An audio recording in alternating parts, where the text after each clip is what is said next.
지난 5월 27일 밤 11시 20분쯤 부산 진구 범천동의 한 교차로를 건너던 50대 여성을 승합차가 덮칩니다.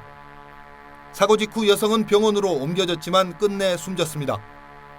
이처럼 보행 중 차량에 치여 숨지는 사고가 매년 끊이지 않고 있습니다.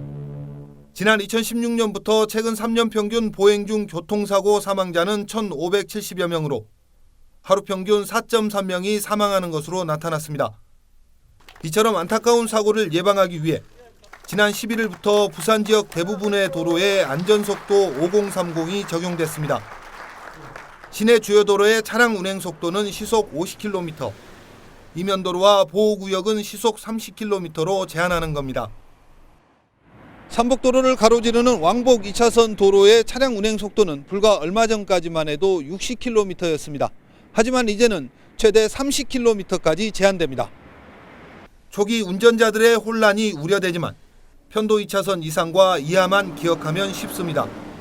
쉽게 얘기해서 편도 2차로 이상의 어떤 통과도로의 어떤 성격을 가지는 도로는 50으로 규정하고 있고, 그 외에 삼복도로를 포함한 이면도로는 모두 30으로 설정하였습니다. 실제 차량 운행 속도를 낮추면 보행자 교통사고 발생 시 어떤 영향을 미칠까? 실험 결과 시속 60km로 달리는 차량에 사람이 부딪힐 경우 중상 확률은 92%가 넘고 머리를 다치는 수치는 4,078로 나타났습니다.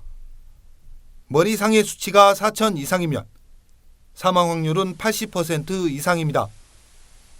하지만 시속 10km만 속도를 낮춰도 중상 확률은 20%가량 줄어든 72.7%, 머리 상해치는 2,700에 약간 못 미치는 것으로 나타났습니다.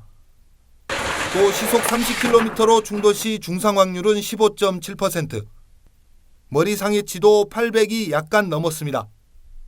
불과 10km 차이만으로도 극단적인 상황 발생이 확연히 줄어드는다는 게 실험으로 증명된 겁니다.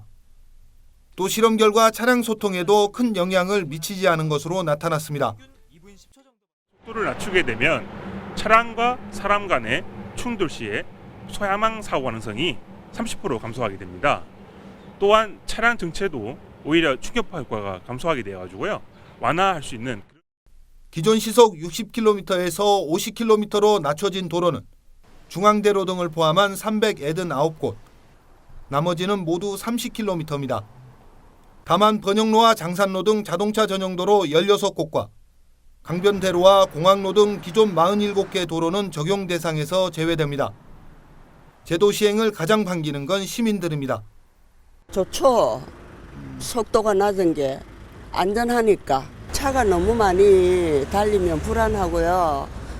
천천히 달리면 굉장히 시민으로서는 좋습니다. 저도 겁나죠. 당연하게 겁나죠. 차고 속도가 줄이면 낫지. 사고가 덜 나가겠지. 속도를 줄이면 뭐. 직접적인 영향을 받는 운전자들의 거부감도 거의 없습니다. 안전에는 제일 좋은 것 같아. 안전한 데는. 속력을 많이 못 내니까 별로 운행하는데 크게 어려움 없어요. 시내 간선도로 뭐 이런 데는. 실제 지난 2017년 9월부터 올해 8월까지 영도구에서 시범 운영된 결과 교통사고 사망률이 눈에 띄게 낮아진 것으로 나타났습니다. 경찰은 당장 효과로 이어지기는 어렵지만 정착되면 시범 운영보다 높은 효과가 날 것으로 기대하고 있습니다. 시민분들의 참여와 어떤 그 적극적인 지지가 무엇보다도 필요한 것입니다. 대승적인 차원에서 모든 이웃과 가족의 안전을 위해서 많이 동참해 주실 것을 부탁드리고 싶습니다. 난폭운전으로 악명 높은 부산. 이번 안전속도 5030이 부산의 교통문화를 어떻게 바꿀지 기대가 모아집니다. 헬로티비 뉴스 김한식입니다.